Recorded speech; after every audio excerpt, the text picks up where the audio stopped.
Très chers amis et Erev Tov, tout le monde est pris dans les préparatifs de Pessah, mais je me suis dit, un Shiur Torah, ça s'annule pas, c'est bien la raison pour laquelle nous sommes sortis de Mitzrayim.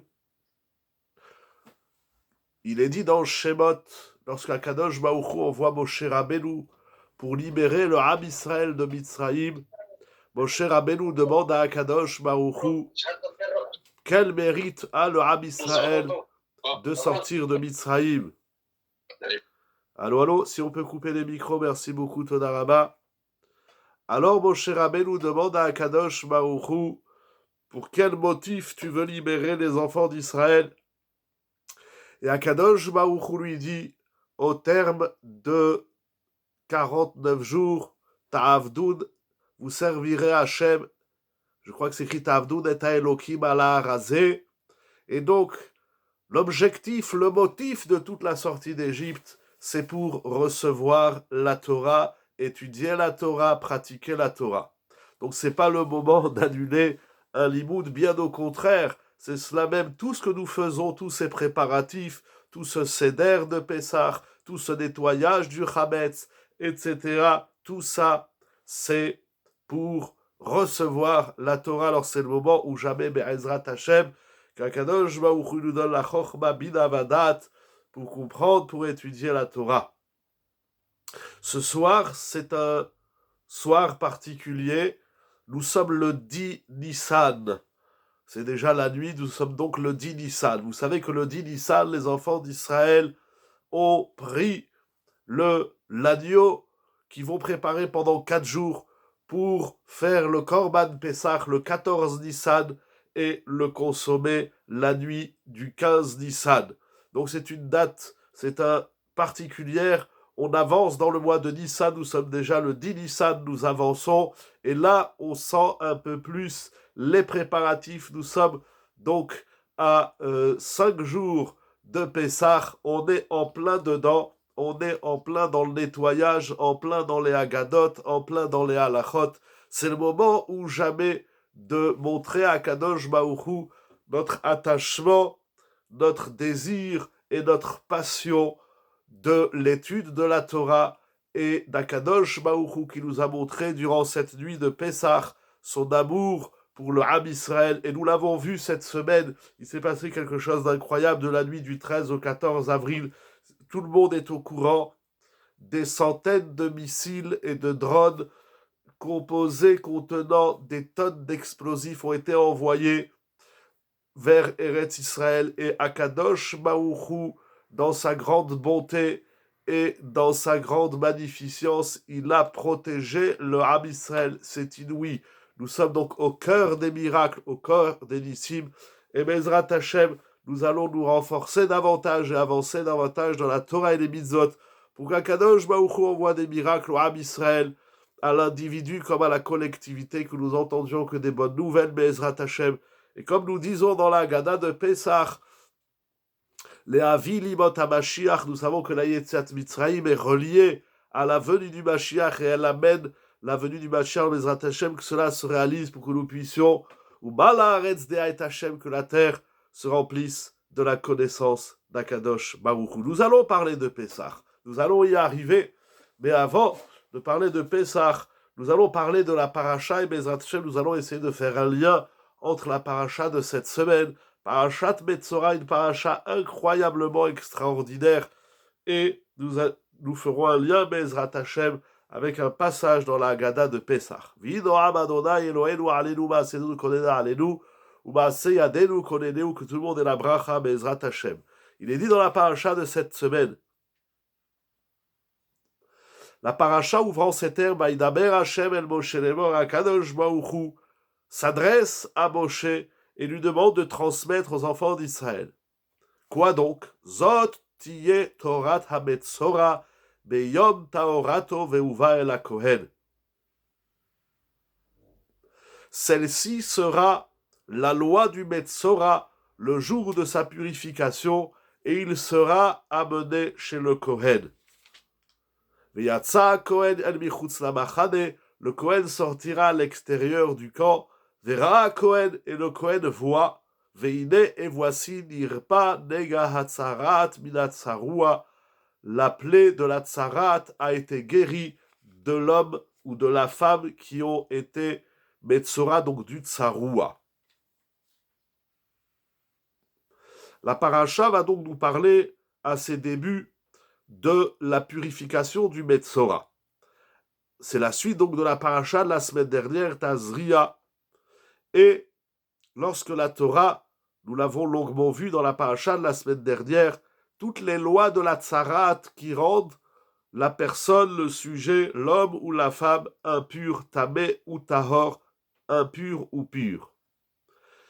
Dans son processus de purification, le Metzora est conduit chez le Kohen et le Kohen va lui indiquer la marche à suivre. Vetziva Kohen velakach lamitaher shetet tziporim hayot teorot, comme la Torah nous le dit donc dans les versets qui suivent. Le Kohen va indiquer la voie au Metzora pour qu'il retrouve sa tahara, sa pureté.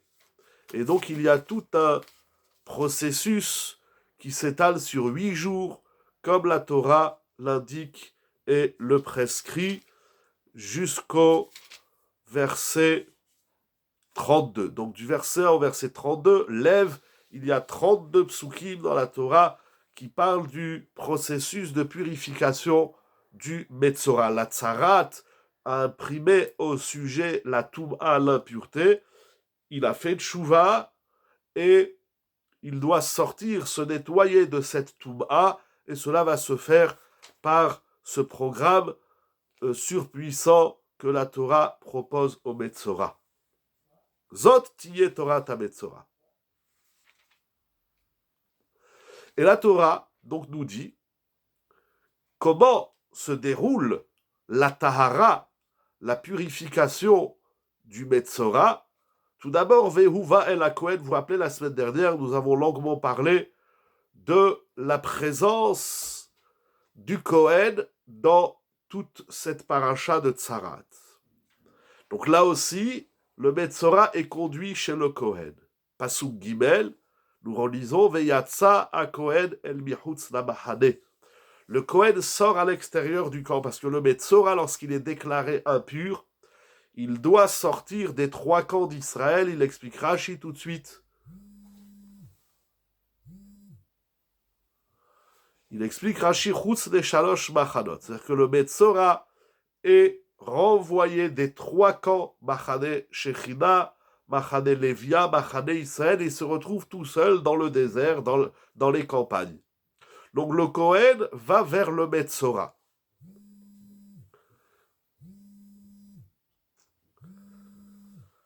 Excusez-moi, j'ai des appels.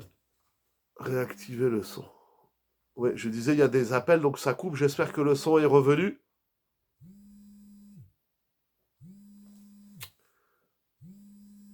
Eh oui, mais... Alors, un petit instant. Ah, Victor, tu peux appeler Raveliaou, tu lui dis que je suis en chiour, qui me rappelle à 22h. Excusez-moi, Mechila, vous êtes au courant de tout. Est-ce qu'il y a le son, là, qui est revenu? Allô, allô?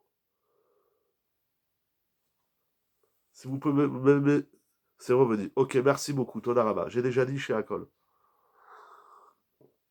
Ok, merci beaucoup. Donc, le Kohen se dirige à l'extérieur des 3 machanot, d'où le Metzora a été renvoyé. Et voilà que le Kohen arrive devant le Metzora, verra à Kohen. Le Kohen voit, constate.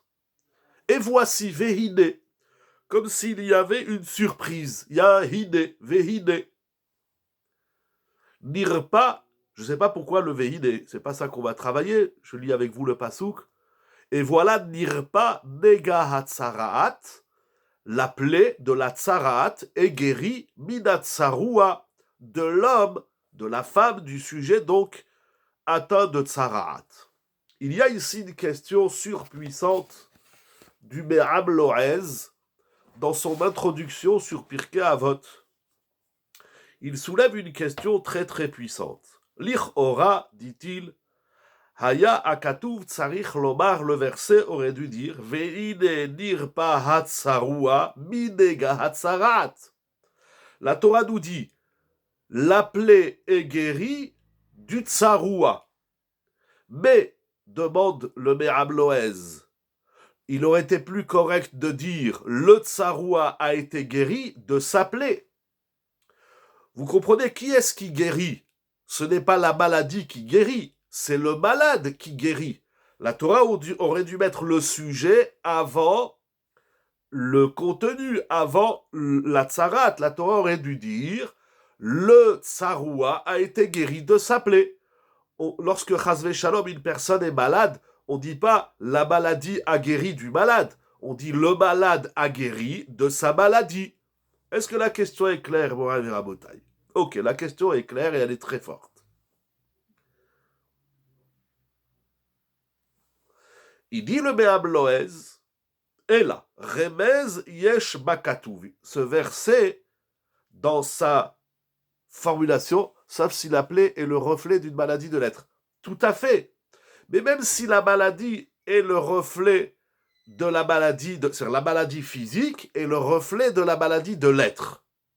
Mais que ça soit une maladie physique qui est, vous avez raison, le reflet de la maladie de l'être, tout de même, c'est l'être qui guérit de sa maladie.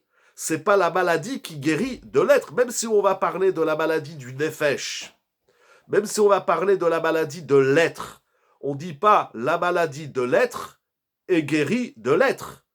Non, la maladie, il a été guéri sa maladie de l'être. C'est compliqué. C'est l'être qui guérit, c'est pas la maladie qui guérit. C'est vrai qu'il doit faire un travail. Qu'est-ce qui amène la guérison? Alors nous y arrivons tout de suite. Effectivement, vous allez dans le sens de sa réponse. Mais c'est le sujet qui guérit. Ce n'est pas la maladie qui guérit. La maladie est le reflet de l'être. Alors on aurait dit, l'être a guéri de sa maladie. Pas, elle a guéri la maladie de l'être. Bon, c'est la question. Si vous cherchez des réponses, c'est que vous avez compris la question, Baruch Hashem. Il dit le Me'ab Loez, un grand yesod. Remez yesh bakatuv, sheze shenirpa nega hatsarat, biglal hatsarua nirpa. Ça veut dire, la maladie a guéri. Il y a le médecin qui analyse la maladie. Pardon, j'ai pas eu le temps de lire toute votre question. Le médecin guérit. Le médecin ne guérit pas du tout. Le médecin, il propose au malade. Il y a le médecin qui analyse la maladie et d'autres le malade. Ah. C'est vrai. Dans les maladies physiques, il y a les médecins du corps, la médecine conventionnelle, etc. Et il y a des médecins, comme des psychologues ou autres, qui guérissent l'être dans son état plus intime, plus profond. Ça dépend des médecins. Très bien, on ne va pas maintenant faire un chiour sur la médecine. Ici, ce n'est pas un médecin que nous avons en face de nous, c'est un Kohen. D'ailleurs, je ne vais pas parler non plus de ce verbe. Le choix du verbe par la Torah, qui est le verbe veine nirpa, il a guéri de sa maladie. On ne va pas rentrer maintenant dans la discussion si la tsarat c'est une maladie ou non. La Torah aurait pu employer un autre verbe. Mais la Torah nous parle effectivement de refoua, de guérison. Donc, il faut bien comprendre. Nous, on a traduit le pasouk d'ordinaire. La maladie a guéri du malade. Le min hatsarua indique qu'il y a un malade. Il y a une maladie, un negatsarat, qui a atteint une personne. Et on dit la maladie a guéri de la personne. Le Me'ab Loez nous dit que le mot min hatsarua ne vient pas nous dire que la maladie a guéri du malade, mais il faut traduire la maladie a guéri biglal hatsarua, grâce au malade. Ça veut dire que s'il y a eu guérison, c'est que le tsaroua, il a corrigé quelque chose en lui, ce qu'il appelle She'asat Teshuva al avodotav. Donc la refoua de la tsarat, et c'est comme ça il va le dire, dans toutes les maladies du corps, c'est impressionnant ce commentaire du Béabloès, parce qu'il va l'étendre, il va étendre cette idée de la tsarat dans toutes les maladies physiques du corps. Comprenons bien, la maladie a guéri grâce par le fait que le malade a effectué un travail qui s'appelle notamment la tchouva. Nous n'allons pas parler de ça. Ça veut dire que la maladie guérit grâce au tsaroua. C'est l'homme qui guérit sa propre maladie. Veine pas negatsat, c'est peut-être cela. L'expression du mot veine, de cette surprise, ce soudain, c'est ah, comme si le Kohen il est surpris, veine, et voici que la maladie a guéri. Il fait son enquête min atsaroua. Les deux sont liés, c'est-à-dire, qu'est-ce que vous voulez dire les deux?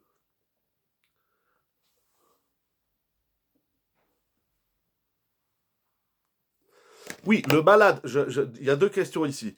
Le malade et la maladie sont liés. La maladie est le reflet de l'être et la guérison est également le reflet de l'être. Parce que, justement, pourquoi passif? Vous demandez, monsieur Meyer. Parce que la guérison est la conséquence du tsaroua. C'est parce qu'il a effectué un travail que ça guérit. Il n'y a pas une action dans la guérison. C'est-à-dire que le tsaroua, il ne s'est pas occupé de la guérison de sa maladie, il s'est occupé de son être, et donc il y a eu guérison. Comme dans la faute de la semaine dernière dans Tazria.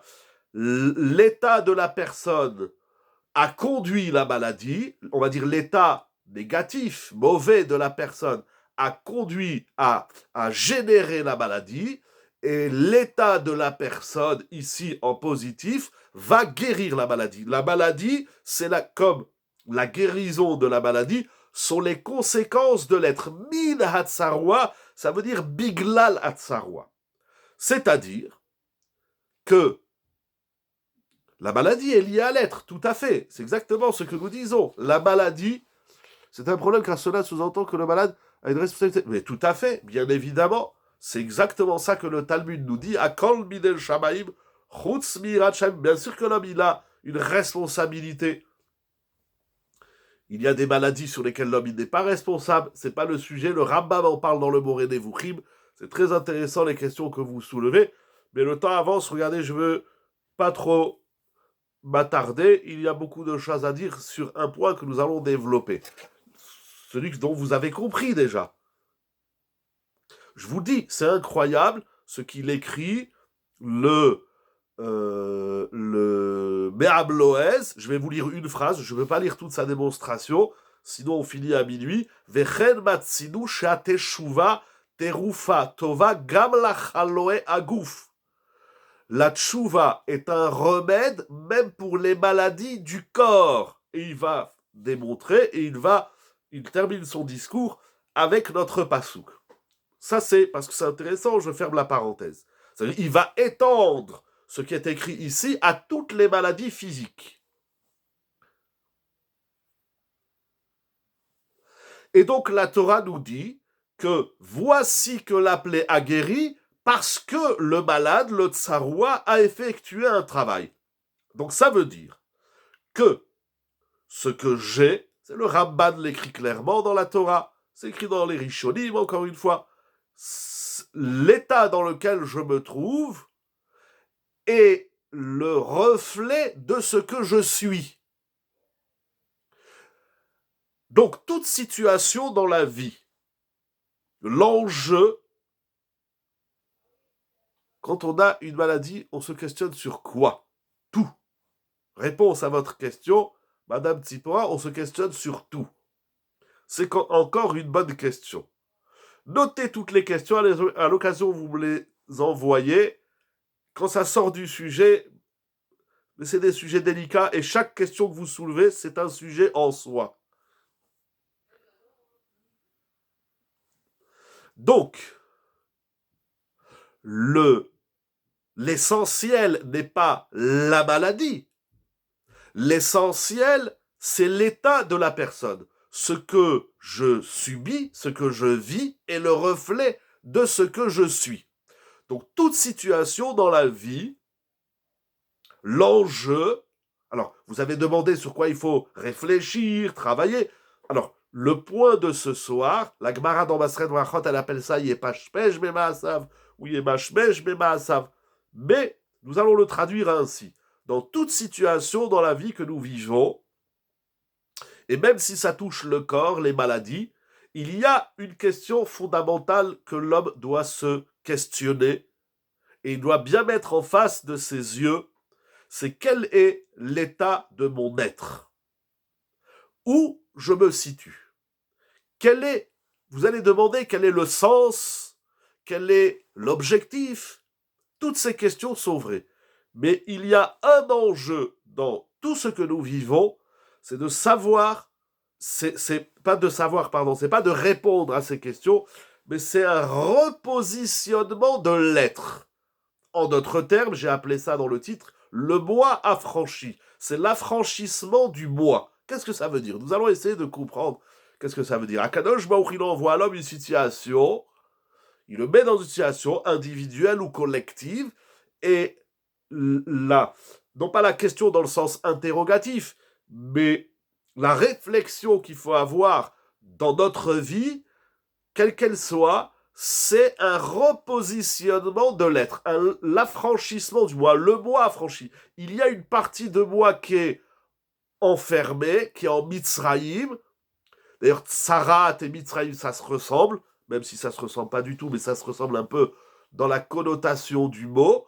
L'homme se trouve dans un état, il y a une partie du moi qui est enfermée, qui est enfouie, qui est nous allons dire, nous allons revenir sur cette idée, vous allez voir une très belle idée. Pour être libre, il faut comprendre, et comment comprendre ce qui disent.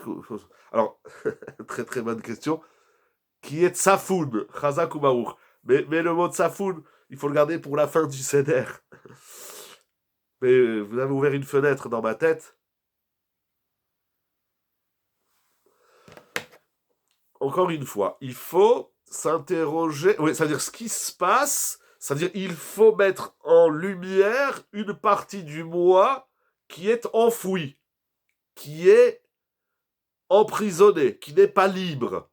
Et Akadosh Baruch il envoie à l'homme des situations.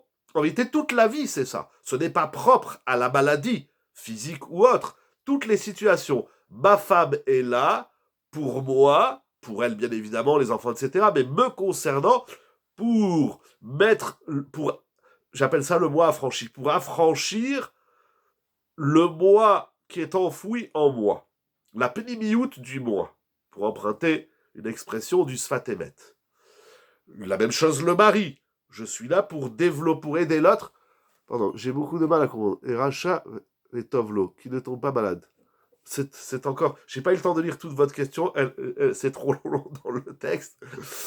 C'est une autre question, mais par rapport au discours de ce soir, le Racha et Tovlo, c'est écrit dans Rashi, dans le Chumash. Ne se pose pas la question. Mais c'est ça. Le problème du Racha, c'est qu'il ne se pose même pas la question de savoir, non pas pourquoi tout va bien dans sa vie, mais il ne s'interroge même pas de savoir qui il est ou qu'est-ce qu'il est, et est-ce qu'il est véritablement lui-même. C'est une question fondamentale. La liberté du moi, le moi libre, le moi tout court, qu'est-ce que le moi? Ce sont d'énormes questions qu'on trouve dans la Torah. Il y a, moi le premier, mais il ne souffre pas. Alors, très bien, je vais revenir tout de suite à votre question. Blinéder. Le premier qui m'a ouvert l'esprit dans ce domaine, dans cette interrogation vitale et fondamentale, c'est Rav Wolbe, Alav Shalom, dans ses livres splendides, Aléchour, premier volume et second volume, il parle beaucoup de Adam, de l'homme. Qu'est-ce que l'homme, etc.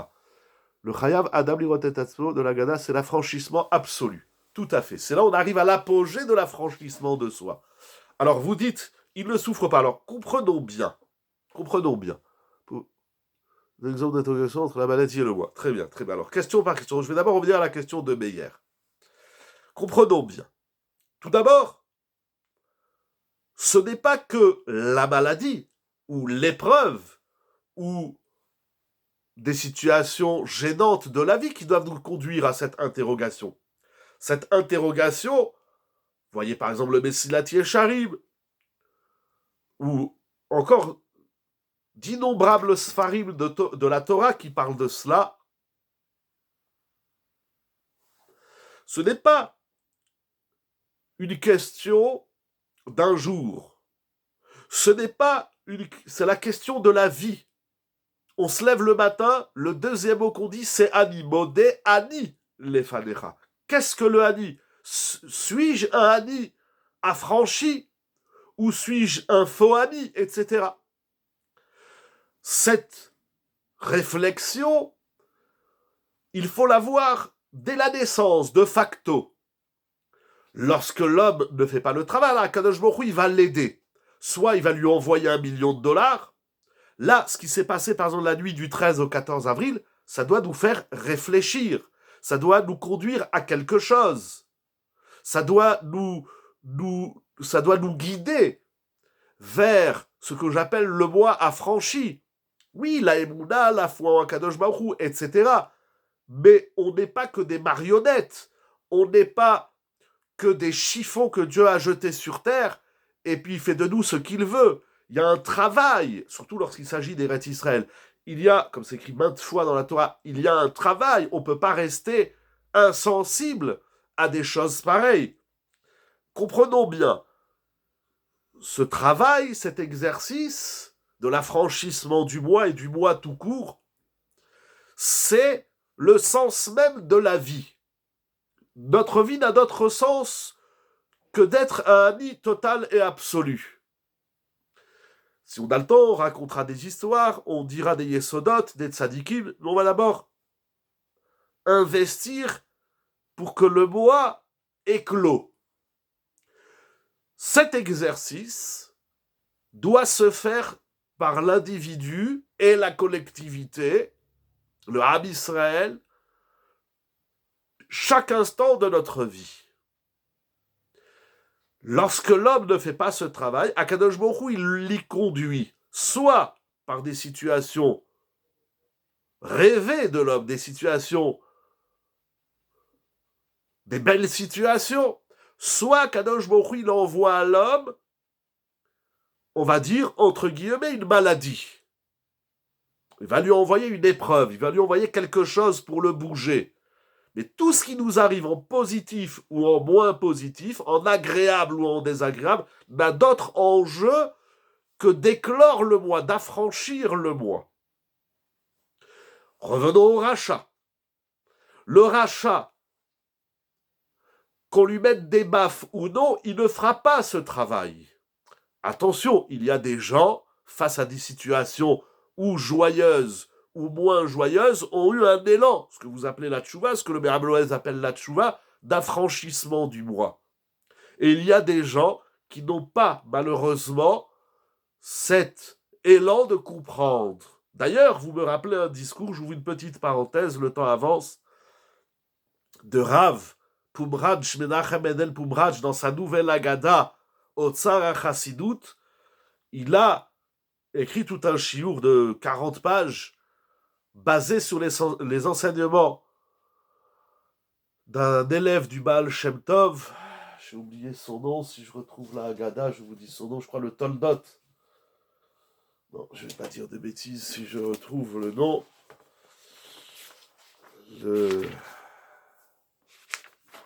Il a basé toute sa Haggadah sur les enseignements du Toldot Yaakov, comment il s'appelle? J'ai oublié. Bon, désolé, je ne retrouve pas le nom. Ah, pourtant il a écrit ici. Ah, comment il s'appelle ce Sefer? Je l'ai à la maison, mais il est là-bas, il est rangé.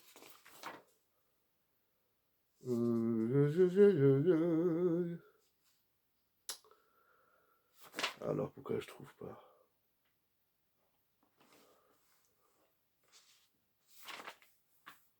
Ah non, c'est pas là. Voilà, Rabbi Yaakov Yosef HaKohen Mipolna'a, qui était un des grands élèves du Baal Shem Tov. Le Toldot Yaakov Yosef. Voilà, dans la très belle Haggadah, au Tzara Chassidut de Rav Poumrach. Alors, il parle longuement des méfaits de la galoute. Et un des effets de l'exil, c'est ce qu'on appelle Galout Hada'at, l'exil de la conscience. Et il va développer une très belle idée, notamment dans son long discours passionnant.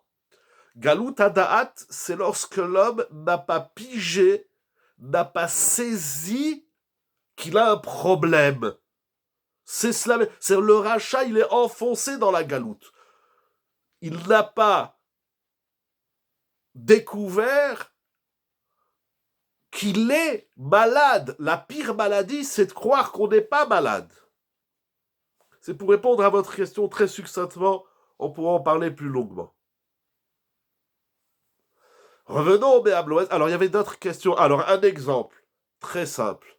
Alors, c'est vrai, par rapport à l'action de Madame Tsipora, c'est vrai que vous dites, vous cherchez un exemple de comprendre l'exercice, comment il se réalise pour découvrir le moi à travers ce qu'il se passe dans ma vie. Alors, une partie de la réponse, elle va se faire au fur et à mesure du discours du shiur de ce soir. Vous allez voir de notre étude, nous allons voir des points très intéressants. Alors, une partie, je ne le dis pas, on va le voir. Mais est-ce qu'un moi au niveau 0 serait déjà... Ah, nous y arrivons tout de suite, monsieur Meyer. Très bien. Alors, mais avant tout, il faut se dire, il m'arrive quelque chose. Quoi qu'il arrive, et même s'il m'arrive rien, la vie, où je me situe, moi, dans mon individualité. Ensuite, on replongera l'individu dans la collectivité. On avait déjà parlé de tout cela. Mais tout d'abord, Hachem, il m'a mis sur terre. Il m'a donné des parents. Il m'a mis dans un endroit, en France, à Nice notamment. Et je rencontre un monsieur, une madame, on se marie, on a des enfants. Tout ça, c'est quoi l'enjeu de tout ça? À quoi elle sert la vie? Pour passer 70, 80, 90, 100 ans, 120 ans, et après on finit avec un nom sur une pierre et une bougie et des cacahuètes une fois par an. C'est ça le sens de la vie, c'est pas possible. Donc, ça c'est premièrement. Déjà, avoir, c'est pas une question ni philosophique, ni d'introspection. Tout simplement, que suis-je? Je préfère dire plutôt que qui suis-je. Ensuite, on va voir les événements et on va les faire rebondir vers quelque chose qui me touche. C'est pas très compliqué, vous vous regardez dans un miroir, comme j'aime dire, lorsqu'on se regarde dans un miroir, on voit tout de suite. Et si on ne sait pas le faire, alors on a vu la semaine dernière, à travers le Kohen, vous vous rappelez le Sforno extraordinaire qu'on a vu dans le shiur précédent, eh bien je vais demander, notamment à mon Rav. Il explique d'ailleurs à Poumrach que Galut Hada'at, c'est également des gens qui vivent une vie détachés des tzadikim qui leur montrent la voie à suivre. Il faut un Rav, un maître, comme c'est écrit dans Pirkei Avot, Aselecha Rav, et puis c'est le Rav qui va me dire non, ne fais pas ça, fais comme si, ça c'est pas bon pour toi, etc. Alors, la première question, c'est si une personne, Chas Shalom, a un problème à la jambe, comme vous dites, eh ben, elle va s'interroger déjà en quoi la jambe, ça, c'est peut-être rigolo, moi j'adore cet exercice, en quoi la jambe s'inscrit dans la constitution du moi. Pourquoi l'homme a besoin de pieds? Hachem, il aurait pu nous faire comme le serpent, ou comme les oiseaux, ou comme les poissons. À quoi servent les pieds dans la construction du moi? Et là, vous allez voir quelque chose de très intéressant. Les pieds occupent une place fondamentale dans la vie de l'homme. On peut le faire aussi en plus froum dans la Torah et les mitzvot. Nous arrivons à Pessah, les 3 fêtes dans la Torah s'appellent les 3 pieds, les Shlosha Regalim. Alors déjà, je vais m'interroger, est-ce qu'une fois on s'est posé la question à quoi ça sert le pied? On devient son propre médecin. Tout à fait. Vadaï. Mais on n'y arrivera pas tout seul, on a besoin de quelqu'un en face de nous, si c'est notre conjoint, nos enfants, la société tout entière, et notre Rav, Et bien évidemment, au-dessus de tout, nous avons Akadosh Baruch Hu. Il faut prier Akadosh Baruch Hu qui nous aide à voir clair sur l'état de notre être. Mais tout simplement, pourquoi Hachem nous a fait des pieds? À quoi ça sert les pieds? Vous allez dire à marcher, à courir. Bon, et après, en quoi le moi, dans l'esprit du moi, à quoi ça sert un pied? Le pied n'est pas qu'un moyen comment on dit, de locomotion. Le pied, ce n'est pas juste pour se déplacer, pour marcher, pour courir, etc. Ça, c'est physique, ça, c'est matériel. Mais dans l'esprit du moi, dans le dessin du moi, à quoi ça sert le pied? Pourquoi Hachem nous a fait des pieds, des jambes, dans votre question? Et ainsi de suite. Ah, alors, Meyer, vous avez posé une question, et vous me rappelez donc le Kliyakar. Donc, nous avançons. Ça, c'est le Meab Loez, qui est extraordinaire. Vraiment, ça libère, ça libère. Alors, pardon, je le dis à chaque fois, on n'a pas le temps de faire, je vois le temps file à une allure exceptionnelle, on n'a pas le temps de le faire dans les mots, mais vous verrez le Kliyakar, il a tout un discours qui est très intéressant dans ce Pasuk Bet de notre paracha, et il dit Vehuva el Kohen. Ça veut dire que lorsque l'homme, il a... Alors, je dis, ça va dans le même sens que le Me'ab Loez, ça m'inspire que ça va dans le même sens, mais il dit la chose suivante. Voilà que la maladie a guéri du tsaroua, et une maladie auto-immune, c'est le refus de son problème. Il y a beaucoup de psychologie, mais même il y a même beaucoup de chormat anefesh dans tout ça. Moi, je ne suis pas un guérisseur, ni de l'être, ni de l'âme, ni de rien du tout. Mais il y a de ça. C'est sûr qu'il faut réfléchir, bien évidemment. Si la maladie persiste, c'est qu'on s'est trompé sur l'analyse du moi. Soit on s'est trompé sur l'analyse du moi, soit on n'a pas fait cette analyse, tout simplement. Alors, le Kliyakar, il dit quelque chose d'intéressant. Il dit, voilà que la tsarat a guéri du tsaroua. Dans les mots de ce soir, la maladie a guéri du malade. Et il dit quelque chose d'intéressant. Tout ça, c'est pour nous apprendre que donc, c'est parce qu'il était tsaroua, c'est parce que l'homme, il a un problème qu'il cherche, qu'il va vers une solution, pas seulement pour régler le problème. Vous avez bien compris, quand on a un problème même physique, le but, c'est pas de chercher la solution au problème physique, mais c'est de chercher une nouvelle voie ou une nouvelle indication. C'est-à-dire, chaque problème nous indique une évolution du moi. Et il dit, le Metzora, c'est parce qu'il était malade qu'il a fait ce travail. Alors, on aurait pu penser qu'Akadosh Baruch, donc c'est-à-dire, à la Tzadai Reach, on aurait pu penser qu'Akadosh Baruch ne va pas accepter sa tchouva pour être un peu plus froube. Ça veut dire, tiens mince, j'ai un problème. Alors, je vais réfléchir, je vais corriger, mais c'est biaisé, c'est parce que tu as un problème que tu fais ce travail. On aurait attendu de l'homme qu'il fasse ce travail de façon plus les ratrila, c'est-à-dire plus objective, non pas parce que tu as un problème, alors vite tu vas faire tchouva. Alors, le chidouche de la Torah, ici dans ce pasouk nous dit le Kliyakar, on verra la fin du pasouk bête, que bien que l'homme il ait fait ce travail, c'est parce qu'il est contraint, il est coincé, et bien malgré tout, Akadosh Baruch Hu, il accepte le travail de l'homme. Et en vérité, je pense que ça va même un petit peu plus loin, parce que, comme je disais tout à l'heure par rapport à l'action de M. Meyer, ça va un petit peu plus loin parce que l'homme, il a besoin de ce coup de pied qu'Akadosh Baruch Hu lui envoie, Yehiratson qui ne nous envoie plus et que nous puissions le comprendre, pour l'éveiller à ça. Donc c'est pas un Bediavad. C'est très difficile dans le cas de la Tidoket Shel Metravad, Shelo Khatou. C'est encore une très grande question. Je n'ai pas de réponse. Lo alenu velo al kol am Israël. C'est une très grande question. La souffrance, les épreuves des enfants, c'est encore une grande question. Nous allons avancer un peu plus dans l'éclosion du moi. Le silence est une réponse. Voilà, j'ai pas de réponse. Si mon silence vous satisfait, alors la brioute. Mais c'est trop immense. J'ai pas de réponse. Dit le Yodéa. Je sais pas. Je veux pas dire des bêtises. Restons dans le sujet. Mais encore une fois, soyons clairs, je ne parle pas des épreuves, de la maladie, des souffrances et des drames, l'oralez-nous. je parle d'un état. Le chidouche de la paracha à travers le Béabloez et le Kliyakar, c'est que cette éclosion du moi, cet affranchissement du moi, est le but de ce que l'homme vit. Et c'est l'être, c'est le moi qui s'affranchit de son problème. Il faut de l'aide, il ne faut pas de l'aide, c'est encore une autre question. En tout cas, l'enjeu ici, ce n'est pas de guérir une maladie, mais l'enjeu, c'est d'améliorer son être, ce que j'appelle ce soir l'affranchissement du moi. Nous allons lire un passage dans la Haggadah. On va avancer un peu cette idée. L'état de la bonne santé n'est pas plus affranchi. Le Béabloez, et en vérité c'est des Mishnayot Mefourachot dans Pirkei Avot et dans Masechet Shabbat.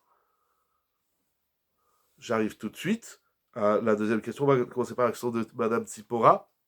C'est écrit clairement que lorsque l'homme il améliore son comportement, ce que j'appelle ce soir, il est un peu plus moi, il guérit totalement, partiellement, mais ça a une influence directe. Le moi profond, le nefesh, il a une influence même sur le corps. Pas seulement, on le sait aujourd'hui, vulgairement, petite parenthèse, les études psychologiques le démontrent, qu'il y a des maladies physiques, c'est-à-dire que ça va se manifester par des boutons, par des plaies, par des baisses de tension, etc. L'origine, c'est quelque chose qui se passe dans l'esprit, dans le mental. Et lorsqu'on a guéri le mental, on guérit le physique. Je ne dis pas que ça guérit toutes les maladies. Ça, c'est la science. Ça, il faut aller demander aux scientifiques. Et sur ça, ils sont beaucoup en discussion. C'est pas mon sujet, c'est pas mon domaine. Moi, je vous le montre dans la Torah. Affranchi parce que de quoi? Emprisonné de quoi? Emprisonné d'une mauvaise définition du moi. Il ne faut pas avoir peur de s'interroger, de savoir est-ce que j'ai une bonne définition du moi. Toute notre vie, on va dans un sens, on développe un moi, et on est enfermé dans ce moi. Souvent, c'est un moi fantasmé, c'est un moi rêvé, c'est un moi qui n'est pas moi. On doit s'affranchir du moi fantasmé, du moi que j'aurais aimé ou préféré être, et du moi réel que je dois être. Projeté. Aussi, est-ce que le Hani, il va dans le sens du Hani? Il faut se libérer d'un faux Hani. Avançons dans la Haggadah, Moraï Rabotai. Dans la Haggadah de Pessah, nous allons dire un passage. Vayotzienu Adonai mimitzraim beyad chazaka ubizroa netuya ubemora gadol ubeotot ubmoftim.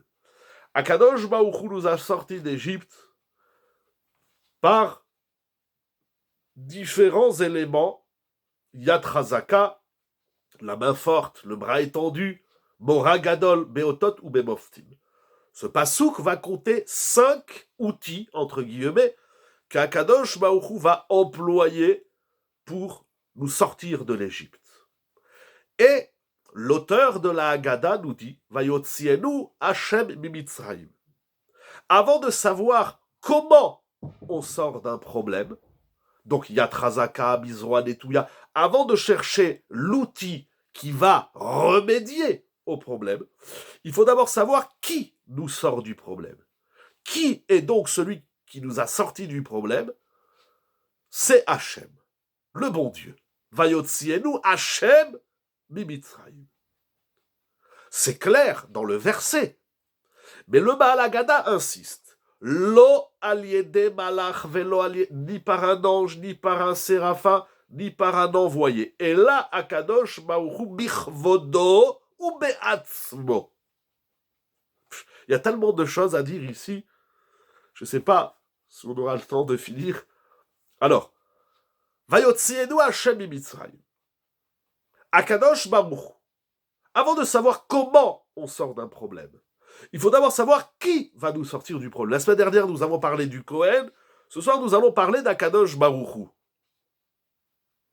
Mais Hachem nous dit, Le verset nous dit, Dieu nous a sortis d'Égypte, Akadosh Baruch, ni par un malach, ni par un saraf, ni par un shaliach, mais Akadosh Baruch bichvodo ou be'atzmo, de par son honneur, sa gloire, et de par lui-même. Il y a le kavod et le etzem.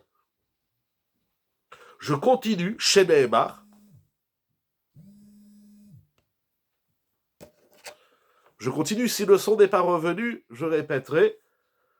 Chez Nehemar, comme il est dit, ça veut dire, alors que la Torah nous dit que c'est Hachem qui nous a sortis, sur cela, la Haggadah ramène un autre verset, elle superpose un autre verset.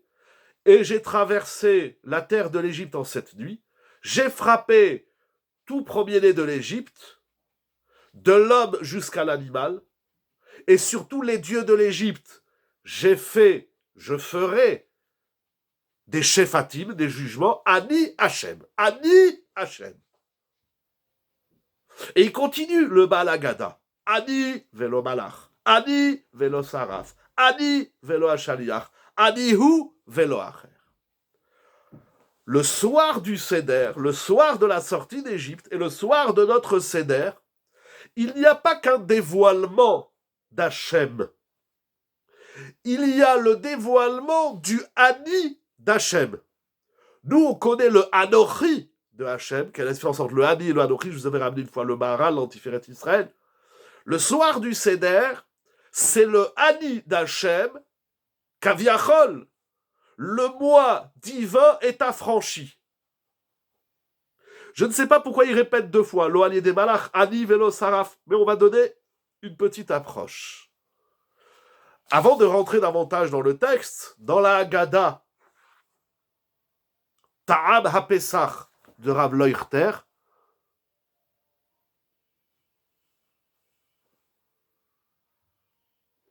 alors, 2 questions de Madame Sipra et de Monsieur Meyer. Je n'ai pas dit, et je ne reviens pas sur ce que j'ai dit la semaine dernière, on ne peut pas s'auto-affranchir, on peut s'auto-analyser, mais pas de façon totale et parfaite, il nous faut quelqu'un en face, notamment le Kohen, le Rav, etc. Laissons cette question. Monsieur Meyer, vous avez posé une autre question, je l'ai oubliée. Si vous voulez bien la renvoyer, excusez-moi. Il nous reste pas beaucoup de temps, c'est dommage. Monsieur Meyer, c'est quoi votre question?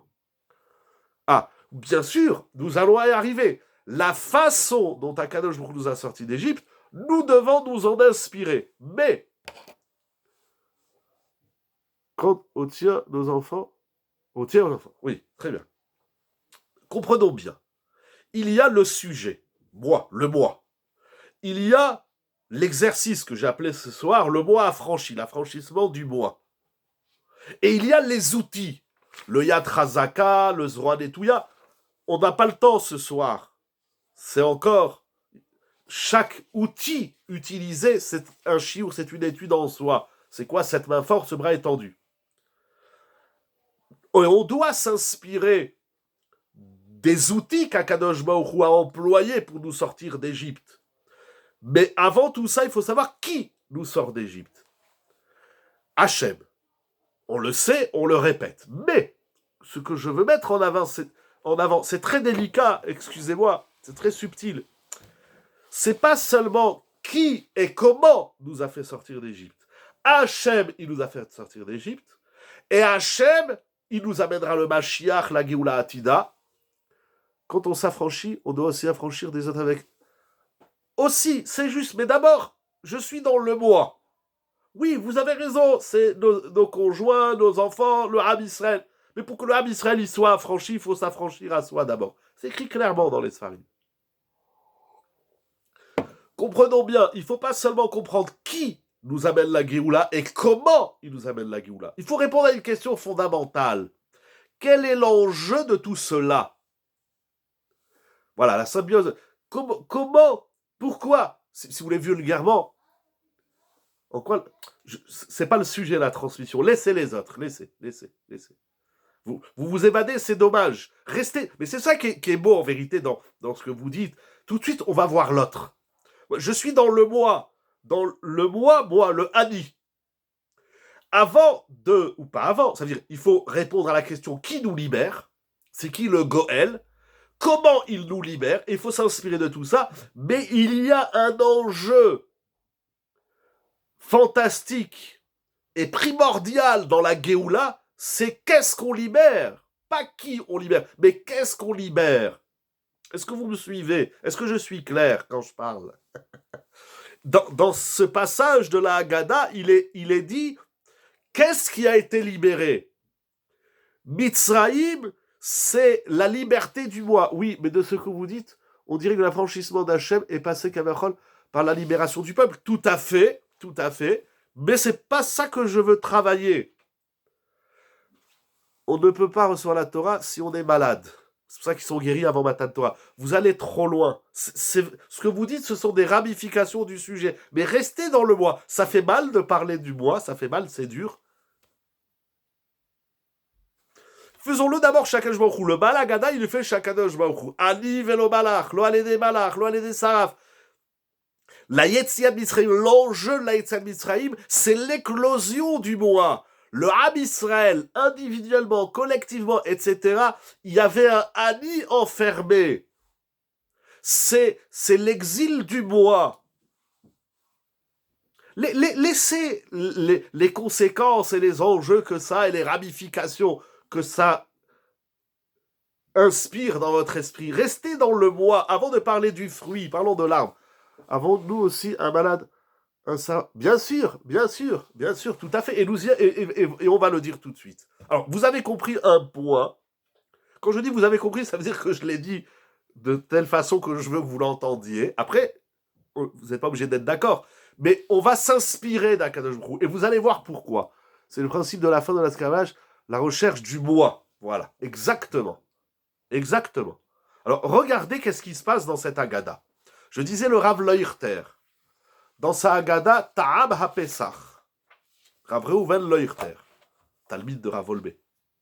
Il dit que ce passage de la Haggadah, qui nous dit qui, le quoi, l'objet de la liberté, c'est-à-dire Hachem, je vais vous le lire dans les mots, Inyana Merkazim et Yetziat Mitzrayim, ou Lo Yetzia Hafizit mi Mitzrayim.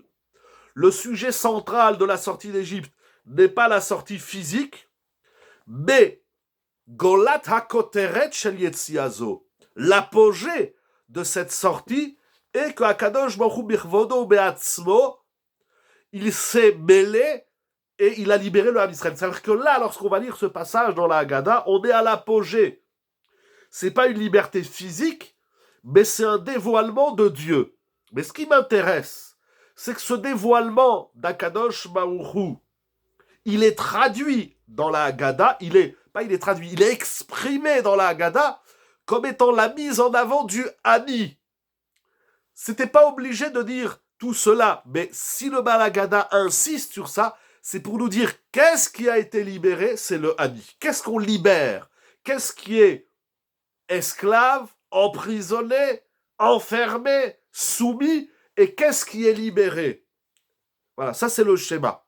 Comment on va s'en inspirer? On va y arriver tout de suite. Il y a beaucoup de choses, mais je vais toucher un point.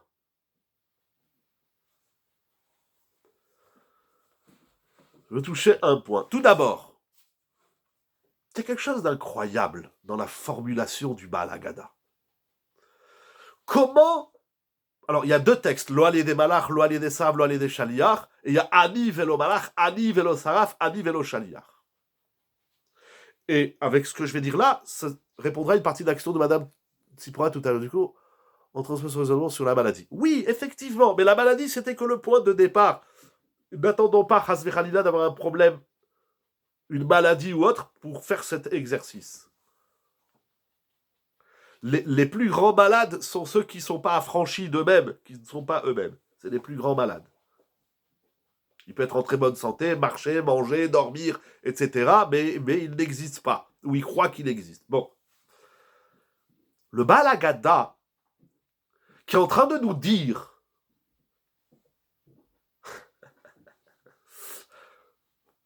je vais vous dire de quoi il se libère. D'abord, Akadosh Baruch Hu, Il se libère de rien du tout, bien évidemment. Il nous montre comment on fait le travail. Yachol Yot, qu'Akadosh Baruch Hu, il fait tout ça pour nous montrer comment on fait le travail. Mais je vais vous montrer un autre passage dans la Gada. Je vais arriver à votre question. Ce que je vais dire là, ça va être une partie de la réponse de Madame Sipora. Tout à l'heure, vous avez posé une question il y a une demi-heure. Je vous ai dit que la réponse, elle arrive. On y arrive. Regardez bien. Ani velo malach. Ani velo saraf. Ani velo hashaliach. Anihu velo acher.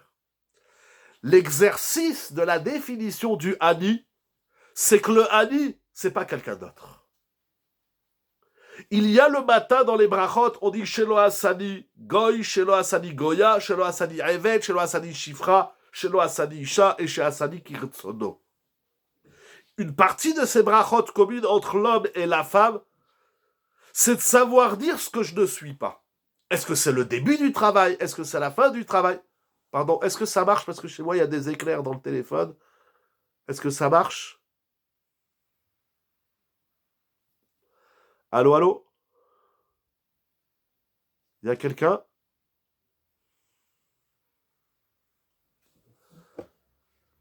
Allô? Bon, vous me dites si ça marche pas. Ah, on n'entend pas. Et là, ah, c'est revenu? Ok. Savoir découvrir le Hani. Je te crois moto par ailleurs. Très bonne question. Il n'y a pas le temps d'expliquer cher Shadam Kemoto. C'est un Kemoto qui n'est pas comme Kemoto. Merci beaucoup, Tonara. Hani vélo. Le Hani est composé d'un vélo, pas un vélo bleu ou un vélo électrique. Il y a le moi et il y a le non-moi. Grâce à ce qu'on n'est pas, qu'on sait ce qu'on est. C'est à travers la découverte de ce que je ne suis pas que je peux découvrir ce que je suis. Ani, vélo malach. Ani, vélo Sarah, vélo Shaliach. Ani, ou vélo acher.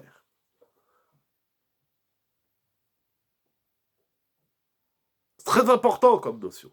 Ani, vélo. Alors, je pourrais le faire mitzvah d'Akadosh Baruch Hu, mais vraiment, c'est une question de temps. C'est dommage. Il y a encore 2-3 points que je voudrais travailler avec vous, toujours sur le Hani. Mais est-ce qu'on a une bonne définition, connaissance, regard sur le bon Dieu, sur Akadosh Baruch Hu? S'il y a cette insistance du Baal Haggadah de dire, vous savez, c'est moi qui vous ai fait sortir d'Égypte. C'est moi qui vous ai protégé le 14 avril, il dit Akadosh Baruch Hu. Et durant toutes les guerres et durant tous les massacres. C'est moi, c'est pas quelqu'un d'autre. Ani velo malach velo Sarah velo shaliach. Anihu, c'est rien d'autre que Hachem. En od milvado. Ça, c'est vis-à-vis d'Hachem. Et vis-à-vis de moi, je dois faire le même travail. Qu'est-ce que je ne suis pas? Je vais vous donner un tout petit exemple qui est bidon. Il y a des hommes aujourd'hui qui se prennent pour des femmes. Et il y a des femmes qui se prennent pour des hommes. Il y a des adultes qui se prennent pour des enfants. Et il y a des enfants qui se prennent pour des adultes. Il y a des citoyens qui se prennent pour des présidents. Il y a des ignorants qui se prennent pour des rabbinim ou pour des scientifiques. Vous rappelez-vous, par exemple, pendant le Covid, tout le monde était devenu scientifique et tout le monde était devenu rave. Tu es ni rave, ni scientifique, ni président de la République, ni le ministre de je ne sais quoi. Sache, il est où ton Hani? Qu'est-ce que je suis? Non pas ce que je ne suis pas, mais pour savoir ce que je suis. Si on te pose une question en politique, c'est-à-dire je ne suis pas président de la République. Est-ce que ce qu'il fait c'est bien ou pas bien, juste ou faux, correct ou incorrect? Je ne peux pas répondre. Je ne suis pas un président. Je ne fais même pas de la politique. Est-ce que la Torah elle dit ça ou ça? Je ne sais pas. Je suis un ignorant. Moi j'aurais rajouté Shelo Hassani Amaretz. D'ailleurs je crois qu'il y a des Mefarshim qui le disent. Ou Shelo Hassani, je ne suis pas encore Talmid Racham. On répond, on parle au nom de la Torah. Mais, et au nom d'Hachem, je ne suis pas le bon Dieu. Vous posez des questions et tout le monde s'interroge. Mais on ne se définit pas que dans ce que nous ne sommes pas. J'ai pas dit qu'on ne se définit que à travers ce que nous ne sommes pas. Mais ce que je ne suis pas, le vélo ani. Dans la liberté commence par savoir qui sommes-nous en disant une compréhension de ce que... Exactement.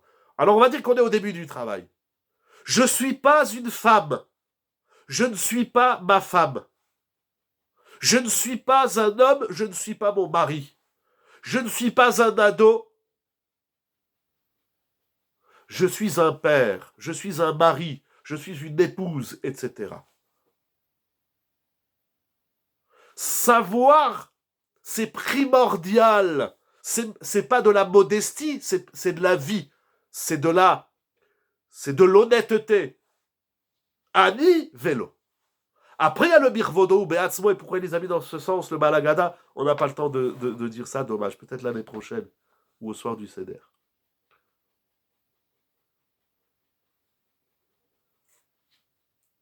Voilà. Ah. Parlons encore d'Akadosh Baruch, parce que le balagada, il va nous ramener quelque chose d'incroyable.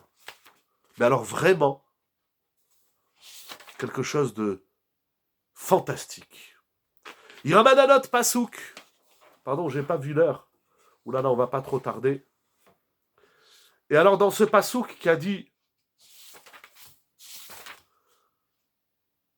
Ah, voilà. On n'a pas le temps de Mechila, que je le répète à chaque fois, d'expliquer les 5 outils. Donc il y a l'auteur, c'est Hachem. Il y a ce qui n'est pas l'auteur. Sur le soir du Seder, il faut arriver à dire qui n'est pas celui qui nous a fait sortir d'Égypte. Ça ne suffit pas de dire qu'est-ce qu'il est Hachem. Il faut aussi dire qu'est-ce qu'il n'est pas. Et je transpose ce travail sur l'être humain. Ça ne suffit pas de dire qui je suis. Je dois dire aussi qui je ne suis pas. Et qu'est-ce que je ne suis pas. Il y a aujourd'hui un tiche-touche, un maboule dans les définitions du moi, de l'être. Ma femme, par exemple, elle a travaillé dans ce qu'elle a travaillé dans ses activités. Des fois, elle me demande conseil. Ou elle me parle. On échange. Je lui dis, je sais pas. Par exemple, elle a travaillé au GAD. Elle m'a dit, qu'est-ce que tu aurais fait à ma place? Je lui dis, je sais pas, je suis pas gadénette et je suis pas directrice du GAD. Je veux bien analyser avec toi, réfléchir. C'est pas, quand c'est une question de Torah et de Halacha, alors on essaye de voir ce qu'on a appris et ce qu'on peut apprendre. Mais qu'est-ce que tu aurais fait à ma place? Je suis pas gadénette. Je vais analyser avec toi, peut-être que je vais te dire c'est complètement n'importe quoi. Je suis dans les livres, je suis pas en face de gamins, de 25 gamins et gamines qui font ce qu'il faut pour savoir comment on les gère. Ani lo yodea. Je peux te répondre sur une question de Hashkafa, de Marshava, etc. Mais je suis pas non plus la directrice, je fais s'il le faut. Ou le directeur de l'école, s'il le faut, je vais te dire quelque chose, tu vas le mettre en place, et puis le directeur, il va te dire, madame, qu'est-ce que vous faites? Je ne suis pas gadénette, tout simplement. Il y a des couples qui viennent me voir, j'en dis, il vous faut une gadénette. Allez voir ma mère, elle était directrice de GAD, allez voir ma femme, elle était gadénette. Ils vont vous aider. Je ne suis pas une gadénette pour aider des couples qui se chamaillent sur des bêtises. C'est des petits exemples. Ani vélo.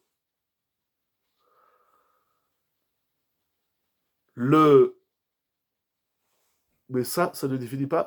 Tout à fait. Tout à fait. Encore une fois, on est au début du travail.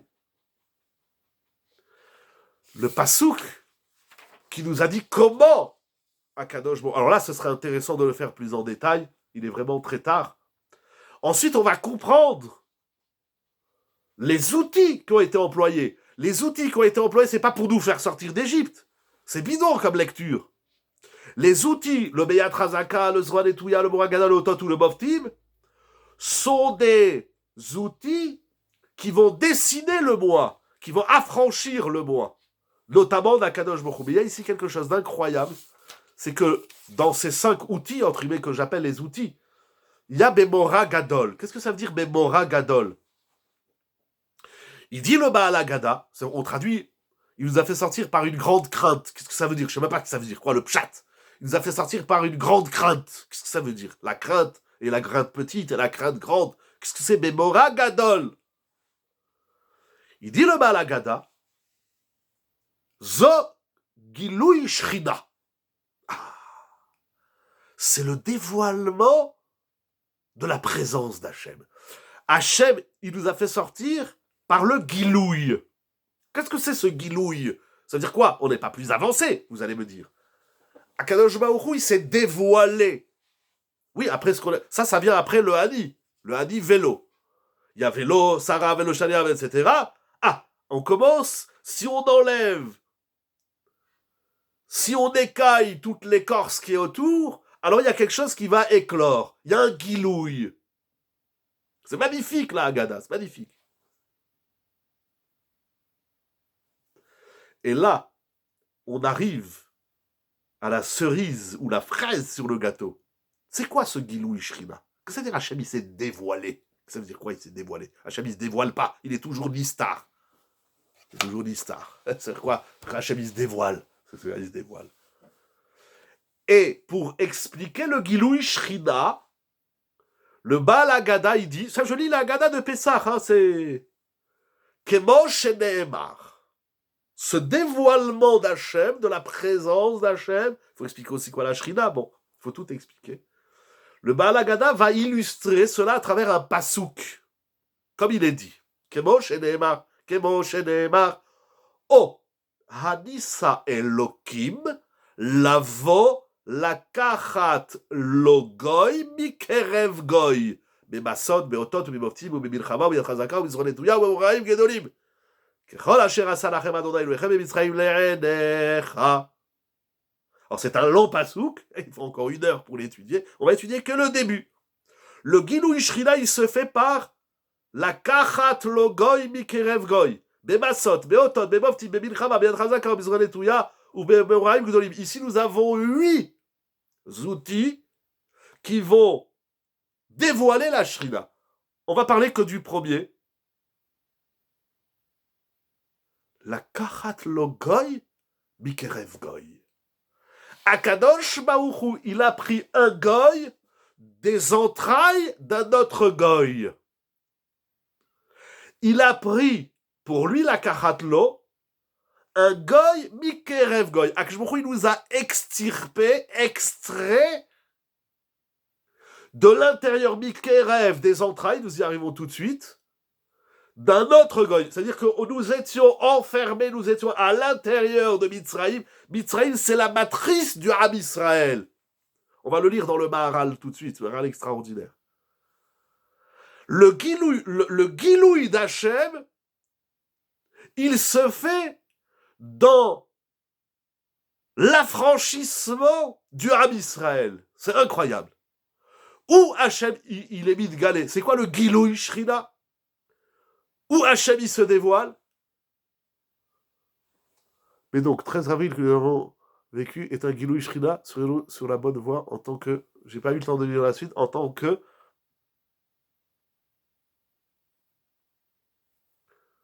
Oui, il faut pas perdre ça. Il faut que ce 13 avril, la nuit du 13 au 14, il faut que ce Gilouï Shrina... Mais comprenons bien, le Gilouï Shrina, c'est pas Dieu, il fait des grands miracles. C'est pas ça, le Gilouï Shrina. Kriyat Yam Souf, c'est pas ça, Gilouï Shrina. Les 10 plaies, c'est pas le Gilouï Shrina. C'est autre chose. La Emouna, la Ashgacha. Le Gilouï Shrina, Akash se dévoile lorsqu'il nous dévoile. Le Hani d'Hachem, vous l'avez dit tout à l'heure, Madame Bokara, je crois, le Hani d'Hachem s'affranchit lorsqu'il nous affranchit. Alors, il y a quelque chose d'extraordinaire. Tout d'abord, qu'est-ce que ça veut dire? Je ne sais pas si je dis bien les choses de façon aussi puissante que ce qu'elles sont. Akadosh Baruch Hu se dévoile. Alors là, on arrive. On a commencé le début de l'exercice. C'est ce que je ne suis pas. Et la fin de l'exercice, c'est le dévoilement du moi. Et il y a quelque chose d'extraordinaire. Le dévoilement d'Hachem se fait à travers le dévoilement du Ham Israël. Alors, on va voir tout de suite qu'est-ce qu'il dit le Maharal. Mais dans l'exercice des mots peut-être contemporains, ça veut dire que si je n'arrive pas à aider l'autre, à permettre à l'autre, alors maintenant j'arrive chez l'autre, etc. Si je n'arrive pas à conduire l'autre à s'affranchir, c'est que je n'ai pas compris que l'autre n'est pas moi. Si j'arrive pas à te libérer de ton emprisonnement, c'est que je n'ai pas compris que je ne suis pas toi. Mais donc l'antisémitisme fait-il partie du processus? C'est pas la première fois que vous posez la question. Mais pourquoi vous ramenez ça à l'antisémitisme? Quel est le rapport avec l'antisémitisme? Je vous suis pas, Berki, là. J'ai pas compris. C'est pas l'antisémitisme, c'est pas ça qui est intéressant. Goy, Mikael Goy, c'est pas de l'antisémitisme.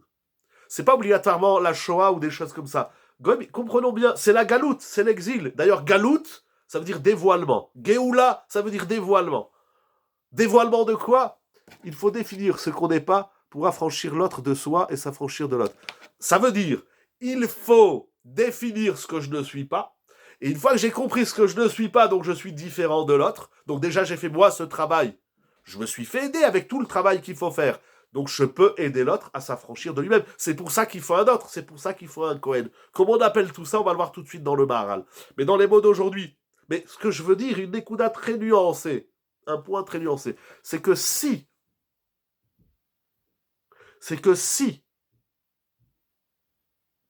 je ne suis pas ce que je dois, si mon ami n'est pas affranchi, donc je pense que je suis l'autre. Si je pense que je suis l'autre, je ne peux pas aider l'autre à sortir de son emprisonnement. Je dois être un moi complètement affranchi pour faire... D'abord, j'ai fait ce travail, l'éclosion du moi. Alors je peux aider l'autre à éclore. Mais celui qui est enfermé dans sa prison, il ne peut pas libérer l'autre. Un prisonnier, il ne peut pas libérer un autre prisonnier. Vous comprenez ce que je veux dire? Vous comprenez parce que je ne sais pas si je suis clair, si je parle clairement.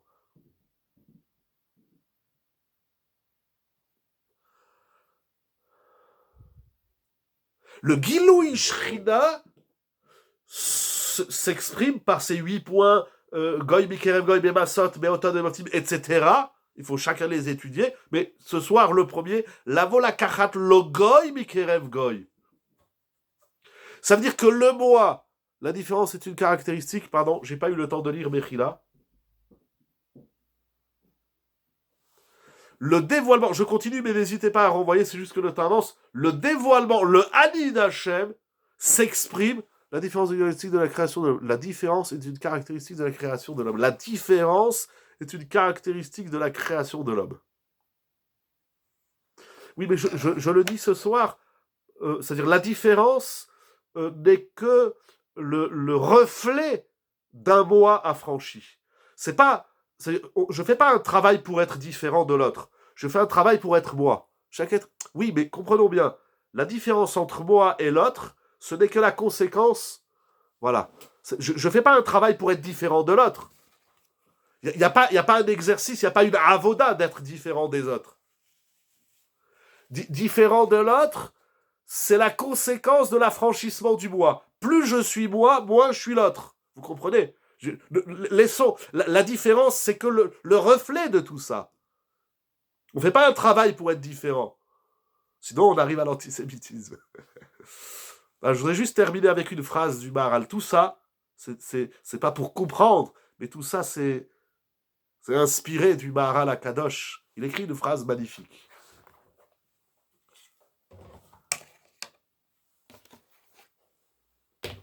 Je dis une phrase, mais c'est bien plus qu'une phrase, bien évidemment.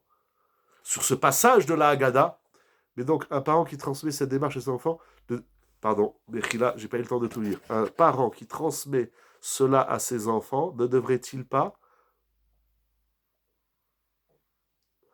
J'attends que vous renvoyez pour terminer, mon rêve Rabotai.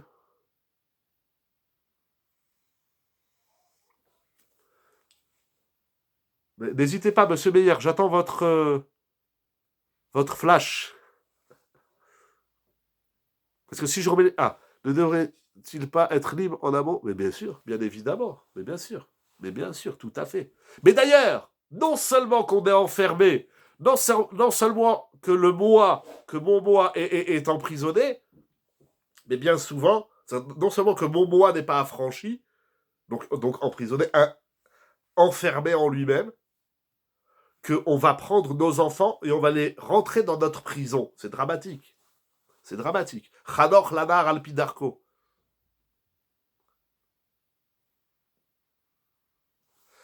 Je ramène pas mon enfant à moi, je ramène pas ma femme à moi. Moi, cet après-midi, quand ma femme, elle me dit un truc, on discutait. Vous voulez que je vous raconte? Regardez. Je vais vous raconter, c'est tout bête, hein. Ma femme, elle a fait des pop-corn. Bon, il y a les enfants, il faut les gâter, bah, elle a fait des pop-corn. Elle a fait des pop-corn au caramel. Alors, elle m'a dit goûte. Je lui ai dit, excuse-moi, je supporte pas les pop-corn au caramel, je les préfère salés. Elle me dit, même sur ça, on va pas être d'accord. Elle est gentille, elle m'en a fait des salés. Mais pourquoi tu veux ramener l'autre dans ton monde? C'est dramatique. Si tu veux ramener l'autre dans ta prison, c'est que tu n'es pas affranchi, tu n'es pas libre, tu n'es pas libéré, tu n'es pas toi. Parce que si tu as compris que le moi, il doit être affranchi de l'autre, alors tu dois comprendre que l'autre, il est différent automatiquement. Mais c'est quoi le problème? On a rigolé. C'est que tu n'as pas compris qui tu es exactement. Si tu veux ramener l'autre dans ton monde, et ça c'est dans le Khinour, on ramène les enfants, on les rend esclaves davantage. C'est le travail d'une vie, cette démarche. Pour être sujet et transmettre en même temps le soir. Voilà, Véramotaï, on va terminer parce qu'il est tard, mais regardez. Dit le Maharal à Kadosh. Dans l'édition de Rav Ertman, Machon Yerushalayim, c'est dans Gvurot Hashem, 4e volume, Perek Nunhe. Mais sinon, ça se trouve dans la Haggadah du Maharal. Il pose la question. Là, pourquoi la sortie d'Égypte n'a pu se faire que par Dieu? Par le bon Dieu. Pourquoi il y a le bon Dieu? Il dit, c'est pas un malard, c'est pas un ça. Pourquoi? Et pourquoi pas? Pourquoi Hachem, il s'est dérangé à nous faire sortir d'Égypte? Vous pouvez pas envoyer quelqu'un? Il dit le Maharal à Kadosh. Les enfants d'Israël en Égypte, ils étaient sous l'emprise de l'Égypte, tel le fœtus dans le ventre de sa mère. D'où on apprend ça? C'est un midrash